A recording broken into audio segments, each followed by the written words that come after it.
Libro 1. Capítulo 4. Los niños gigantes. Parte B. Cuando se ausentó Winkles, Bensington se acercó a la chimenea, miró fijamente a Redwood y dijo: «Su Alteza Serenísima». «¿Su Serenísima Alteza?», repitió Redwood. «Sí, es la princesa de Wizard-Dryburgh. Nada menos que una prima de tercer grado de...» «Oiga usted, amigo Redwood, es algo curioso lo que voy a decir, pero escúcheme usted. ¿Cree usted que Winkles se da perfecta cuenta...»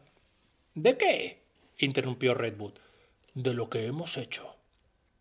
Y Bensington añadió bajando la voz misteriosamente: «Él comprende que esa familia, la familia de su nuevo cliente...» «Adelante, siga usted». «Ha estado siempre bajo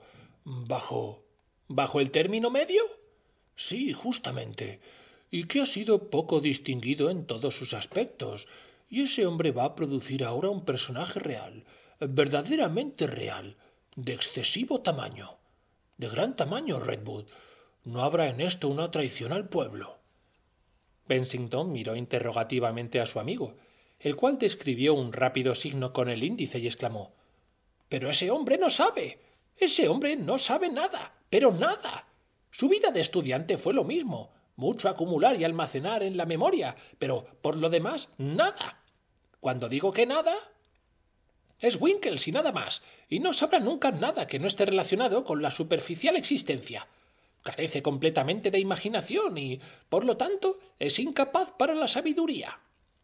Nadie podrá pasar por tantos exámenes, ni ir tan fuleramente vestido, ni obtener tanto éxito como médico, sin esa reconocida incapacidad. Ahí lo tiene usted, sin la más remota idea de lo que se trata, a pesar de todo cuanto ha visto y oído. Él ha conseguido un bombo, y esto es lo que se propone, y por eso ha logrado lo de la princesita, que para él es la mayor cantidad de bombo posible. El hecho de que Wizard-Dryburgh haya de tener una princesa de 36 pies de altura, lo cual es un problema gigantesco, ni siquiera le ha entrado a Winkles en la mollera, ni podía entrarle, claro es. Y esto va a originar en el país una revolución. Ya lo creo, dentro de un año próximamente. En cuanto la gente se percate de que la princesita crece y crece... Pero se continuará el sistema de ocultación, como siempre. Puede ser, pero es mucho para tenerlo oculto. Sí, es bastante. Estoy pensando en lo que se le ocurrirá hacer cuando llegue el caso. Nada, no harán nada. Precisamente en esto consiste el tacto de la realeza. Pero se verán obligados a tomar alguna resolución. Puede ser que ella misma la tome. Ah, la suprimirán probablemente. No sería la primera vez que ocurriera. Redwood empezó a reír a carcajadas. «¡Oh, la realeza superflua!», dijo. «La princesita pujante tendrán que encerrarla en la torre más alta de algún viejo castillo de Wizard-Dryburgh e ir abriendo los techos de los pisos superiores según ella vaya creciendo. Pero la verdad es que yo me encuentro en el mismo aprieto, y los chiquillos de Cosar lo mismo. Bueno. Va a ser una tremenda revolución», dijo Bensington sin sentir la hilaridad estrepitosa de su compañero. «Una revolución terrible. Supongo, Redwood, que usted lo habrá pensado y reflexionado bien. ¿No cree usted que sería mejor avisar a Winkles y convencerle de que debe disminuir las dosis del alimento en su hijo de usted? ¿No sería conveniente que nos conformáramos con el triunfo teórico?» «¡Oh!», dijo Redwood con acento desesperado. «Yo quisiera que viera usted a mi hijo cuando se retrasa algo la comida. No diría usted ahora lo que dice, seguramente. Además, figúrese usted, alarmar en estos momentos a Winkles sería desastroso. ¿Qué vamos a hacer? La marea nos ha cogido en alta mar y hay que nadar forzosamente hacia el puerto». Sí, hay que nadar a la fuerza. Tenemos que nadar nosotros, y su hijo de usted, y los chiquillos de Cosar.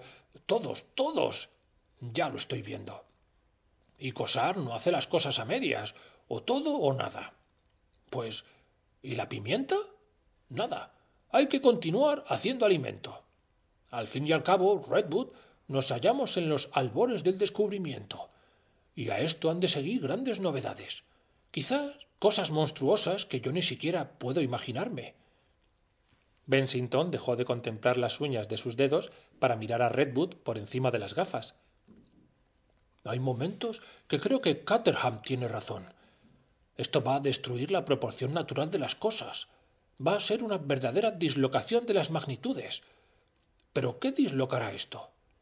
Dislóquese lo que sea. Mi chiquillo necesita el alimento y lo tendrá, afirmó resueltamente Redwood. En esto se hallaban cuando oyeron por la escalera los rápidos pasos de alguien que subía. Cossard entró en la habitación diciendo: ¿Qué? ¿Hay novedades? Le refirieron enseguida la cuestión de la princesita. ¿Y qué? Exclamó Cossard como una bomba. ¿Y esa es una cuestión difícil? Nada de ello. La princesa crecerá como su hijo de usted, Redwood, y como los míos, y como todo el que tome el alimento. ¿Dónde está la dificultad? Todo va admirablemente. Eso lo comprende un chiquillo. Redwood y Bensington trataron de explicarle lo que habían pensado, lo que hablaban en el momento de llegar el ingeniero. Este no pudo contener su indignación. ¿Cómo? Gritó. ¿Renunciar a ello? ¿No seguir el camino empezado? Pero si eso no tiene remedio. Y sobre todo, ¿para qué están ustedes aquí? ¿Para qué está Winkles? Muchas veces me ha saltado la idea de que ¿para qué servía Winkles? Ahora ya lo sé. Es indiscutible. Es indiscutible que para administrar el alimento de ustedes. ¿Que hay trastornos? Que los haya. Que se trastorne todo el mundo, todo. ¿Y qué? Si está más claro que el agua. ¿Que el gobierno trata de atajarlo? Llegará tarde, como siempre. El gobierno siempre llega tarde. Ustedes adelante, adelante. Para algo habían de servir en este mundo. Pero el conflicto que esto supone, objetó Bensington. Yo no sé, amigo Cossard, si usted lo ha pensado bien. Vamos, Bensington, estalló Cossard. Usted debía haber nacido planta, una legumbre, por ejemplo, bien cuidada y metida en su vaina. A un hombre hecho para causar la admiración y el temor de la humanidad no se le ocurre más que estar arrellanado en su sillón cuidándose a cuerpo de rey. Pero ¿usted se ha figurado que está el mundo para hacer esa vida de vieja dormilona? Ya no hay remedios, es preciso continuar hasta el fin. Eso es lo que digo yo también, observó Redwood. Pero despacio, despacio. ¿Cómo despacio? Deprisa, muy deprisa, que cunda, que se desparrame por todo el mundo. Y luego añadió describiendo una intrincada curva en el aire, parodiando los movimientos de Redwood y dirigiéndose a éste. ¡Así, Redwood, así! Al parecer, hay un límite superior en el orgullo de la maternidad, y a este límite llegó la esposa de Redwood cuando su retoño alcanzó el 6º mes de la existencia terrena. Cuando al niño se le rompió el elegante cochecito de paseo, como ya hemos visto anteriormente, y fue llevado en la carretilla del repartidor de leche, el hijo de Redwood medía 48 pulgadas de alto, pesaba 59 libras y media y podía sostener 60 en sus manos. Al llegar a su casa aquella tarde, fue trasladado al cuarto de recreo entre la cocinera y la doncella. Poco después de esto se hizo popular el descubrimiento. Un día volvió Redwood a su casa y se encontró a su señora profundamente abstraída en las fascinadoras páginas del Auge Poderoso. Al notar la presencia de su marido, la señora Redwood abandonó la lectura y corrió a echarse en los brazos de aquél llorando.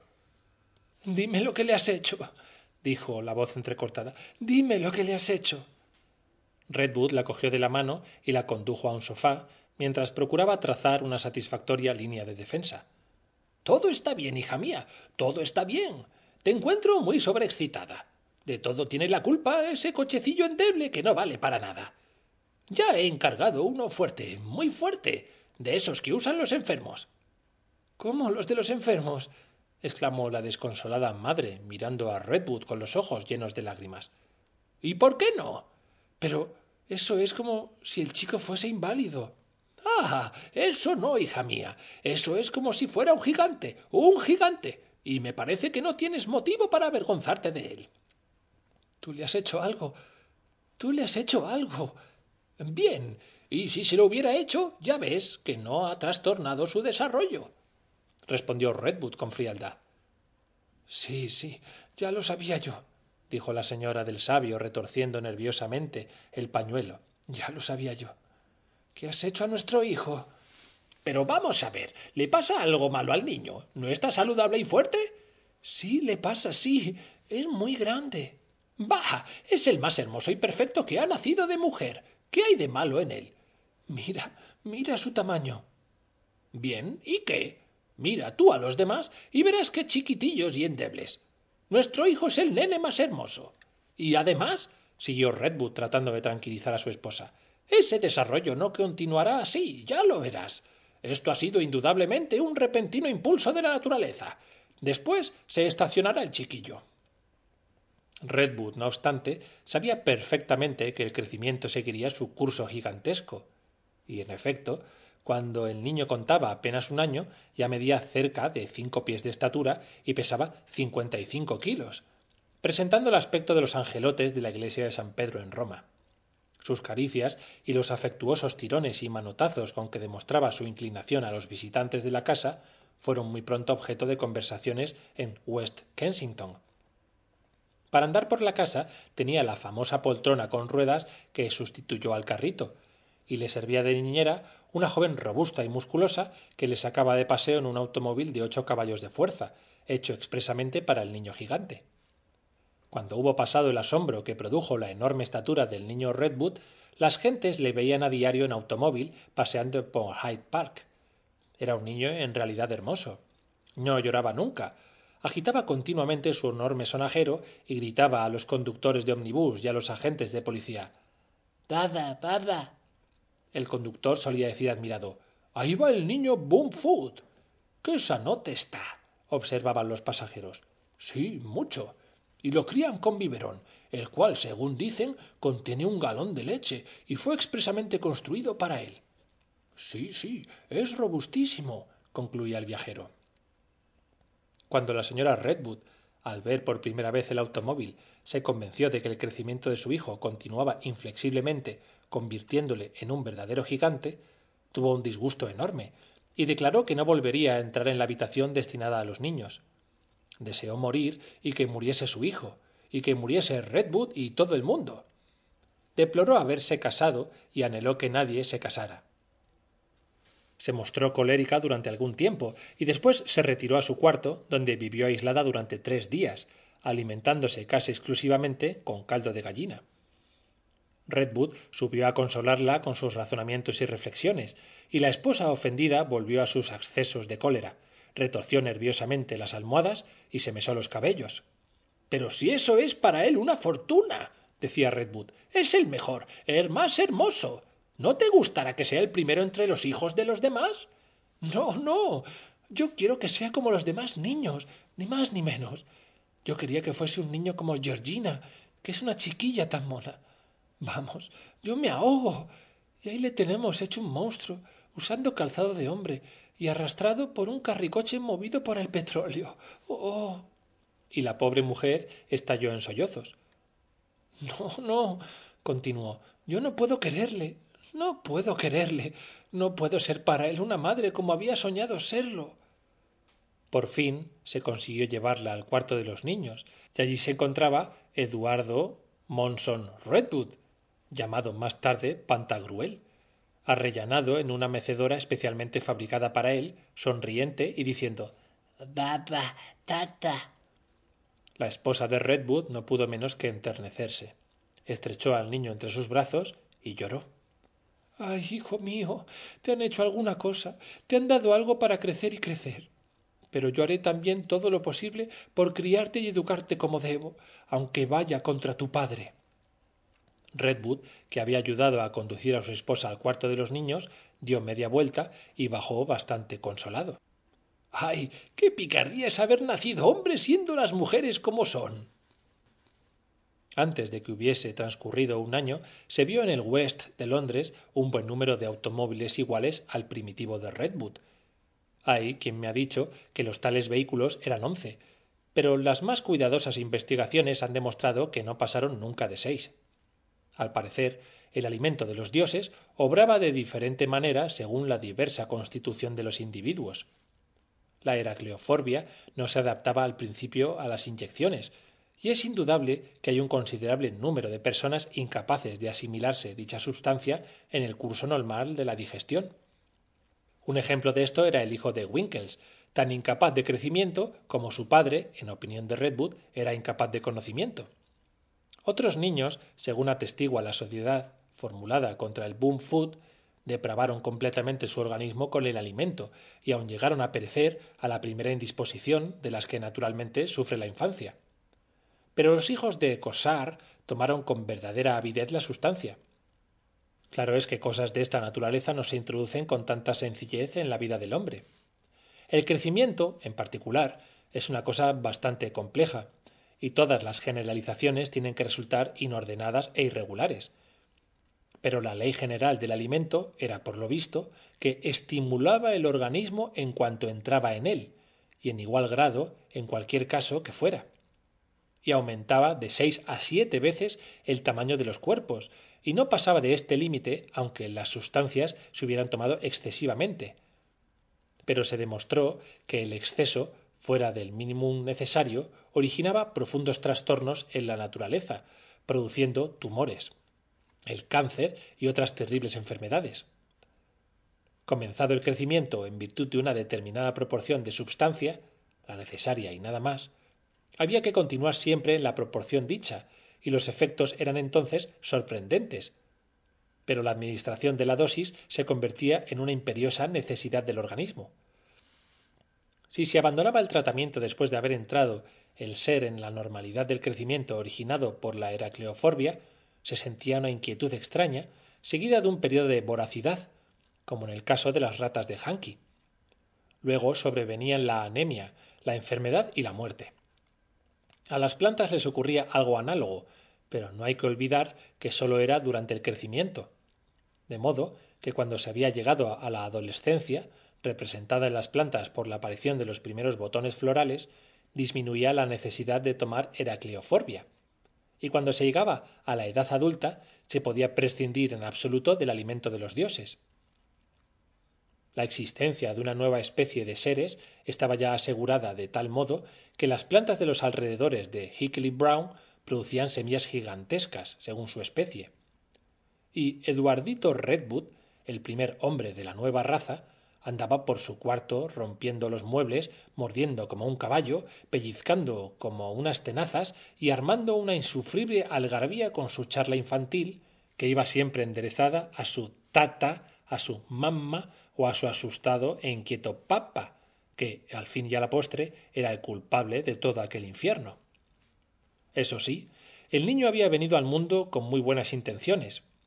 Los trastos de la casa andaban volando siempre desde las manos de Eduardito, mientras el afortunado retoño decía satisfechísimo: «Pada es bueno, Pada es bueno». Pada era él mismo, y este nombre quería decir Pantagruel, que fue el apodo con que le bautizó el propio Redwood. Mientras tanto, Cossard, después de un conflicto con el ayuntamiento, construyó en un solar contiguo a la casa de Redwood un gran local para recreo y cuarto de estudio de sus hijos y de Eduardito, el cual local medía 23 metros de largo y de ancho por 3 de alto. Redwood se enamoró de la nueva construcción y ante las apremiantes necesidades de su hijo fue perdiendo el amor por las curvas hasta un punto que no pudo soñar él mismo. A menudo decía: «Hay que trabajar mucho para arreglar un cuarto de niños. Las paredes, las cosas todas que hay hablarán a ese nuevo espíritu nuestro con más o menos elocuencia, y le enseñarán o dejarán de enseñarle miles de cosas». Cossard tomaba de pronto su sombrero y respondía al sabio: «Oh, sí, indudablemente». Trabajaban juntos, en buena armonía. Pero Redwood era el que, las más de las veces, suministraba a la sociedad sus teorías pedagógicas. Hicieron pintar con colores claros y alegres todo lo que fuera madera en el edificio. El tono predominante era el blanco, pero también había bandas de otros colores, cuyo fin principal era hacer resaltar el primero. Redwood decía: «Necesitamos colores limpios, brillantes». Y en cierto lugar colocaron una faja horizontal de cuadrados en que destacaron el carmín y el anaranjado, el amarillo, el azul y el verde, en diferentes tonos y matices. Los cuadrados eran móviles y los niños gigantes habían de combinarlos antes de su colocación definitiva. «Lo más importante», decía Redwood, es que ellos los combinen a su gusto y después continuaremos el decorado. No hay razón alguna para contrariarles la inclinación, la voluntad o el gusto en la colocación de los colores. Además, el local debe estar lleno de interés, pues este es un verdadero alimento para los niños, así como la insipidez y la monotonía no son otra cosa que la tortura y la muerte por inanición. Los niños tienen que ver pinturas abundantes. Pero los cuadros no se colgaron allí de por vida. Los marcos sí permanecían en su sitio, mas las pinturas se renovaban en cuanto había pasado el interés de los chiquillos. Tenía el edificio una ventana desde la cual se veía toda la calle, y para añadir interés al gabinete había colocado Redwood en el techo de la habitación una cámara obscura, que reproducía la parte alta de la calle y una buena porción de los jardines de Kensington. En un rincón había colocado un tablero contador de 4 pies en cuadro con marco de hierro, para que los niños hicieran sus primeros cálculos de matemáticas.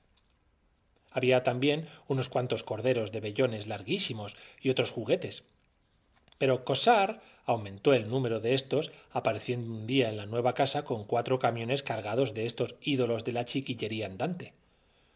Todos estos juguetes grandes, inmensos, para evitar el peligro de que se los tragaran las futuras generaciones de gigantes, podían ser apilados y alineados, y era a propósito para ser mordidos, arrastrados o golpeados sin gran detrimento. Los había con muelles, con ruedas, con alas, con silbatos. Había tablas de madera, cuadradas, redondas, oblongas, etc.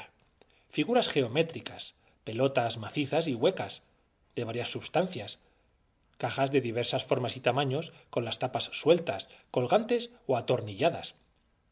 Había, en fin, juguetes de todas clases y raleas, los cuales recomendó Cossard que se les dieran poco a poco a los niños.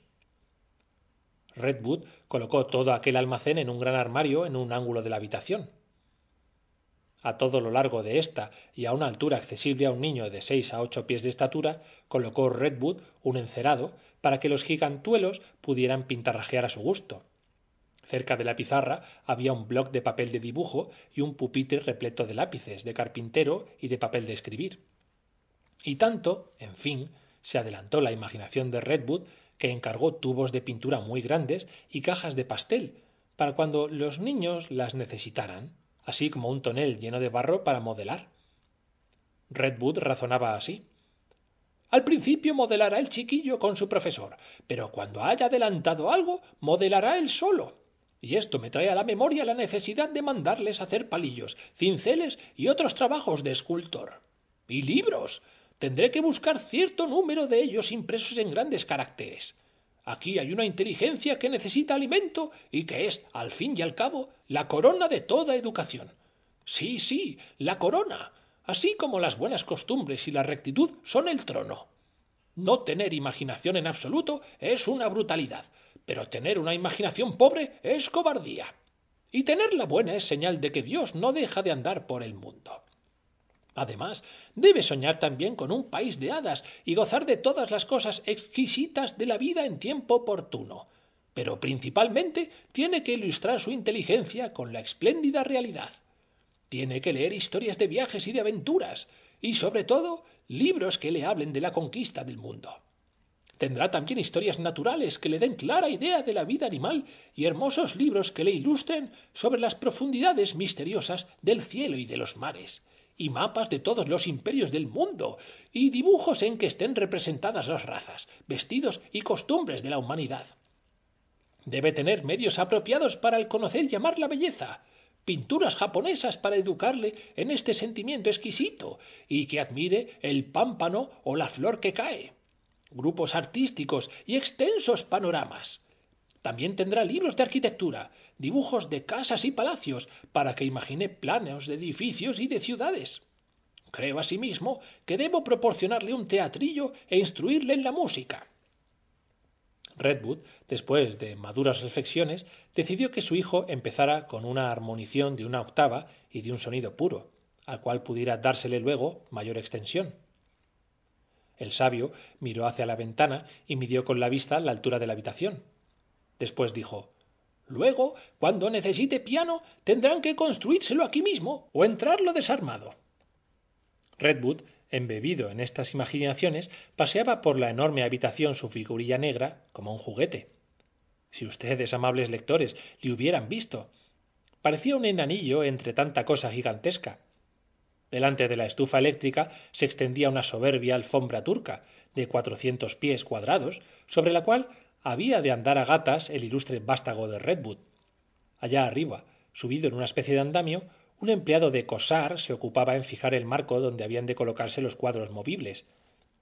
Había apoyado contra la pared un enorme álbum de botánica, grande como una puerta, de donde sobresalían un tallo gigantesco, los pétalos de una flor y otra flor de las hierbas que habían de hacer famosas a Oorschot en todo el mundo botánico. Algo como un soplo de incredulidad acarició a Redwood mientras contemplaba todas aquellas cosas. «Si esto continúa de esta manera», pensó. A lo lejos, y como respondiendo a la idea del sabio, dejóse oír como un mugido de un toro de Mafeking. «Sí, sí, en efecto», continuó pensando Redwood, «todo sigue bien». Poco después se oyeron fuertes golpes sobre una mesa y gritos estridentes que acompañaban a los golpes. «Dada, baba, brrr». Redwood mudó repentinamente el curso de sus ideas. «Lo mejor que puedo hacer es enseñarle yo mismo». Los golpes redoblaron. Por un momento creyó Redwood oír el golpeteo de una inmensa máquina, la máquina del gran tren de acontecimientos que se le iba encima. Luego los gritos y los porrazos se oyeron más agudos, más próximos. A poco alguien tocó en la puerta. «¡Adelante!», exclamó Redwood. La puerta, grande como la de una catedral, se movió lentamente, y por fin apareció Bensington, sonriente, con su calva brillante y mirando por encima de las gafas. «Me he atrevido a venir», dijo el gran químico tímidamente, como un leve susurro. «¡Adelante!», repitió Redwood. Bensington, después de cerrar la puerta tras de sí, adelantó misteriosamente con las manos cruzadas a la espalda, moviéndose como un pajarillo y contemplando con gran atención la grandeza que le rodeaba. Luego se frotó la barbilla filosóficamente y dijo en voz baja y pausada: «Siempre que vengo me choca esta habitación por lo grande». «Sí», dijo Redwood recorriendo toda con la vista, como queriendo reproducir en su interior una viva imagen del conjunto. «Sí, es grande, pero también ellos serán grandes». Bensington tuvo un movimiento de terror y dijo en una voz casi ininteligible: «Grandes, muy grandes». Los dos sabios se miraron recelosamente, con cierta especie de aprensión que no podían ocultar. «Grandes, muy grandes», repitió Bensington rascándose la nariz y mirando de reojo a su amigo, como quien espera que sus palabras se confirmen. «Todos ellos serán terriblemente grandes. Yo ni siquiera puedo imaginarme lo grandes que llegarán a ser». Fin del capítulo 8.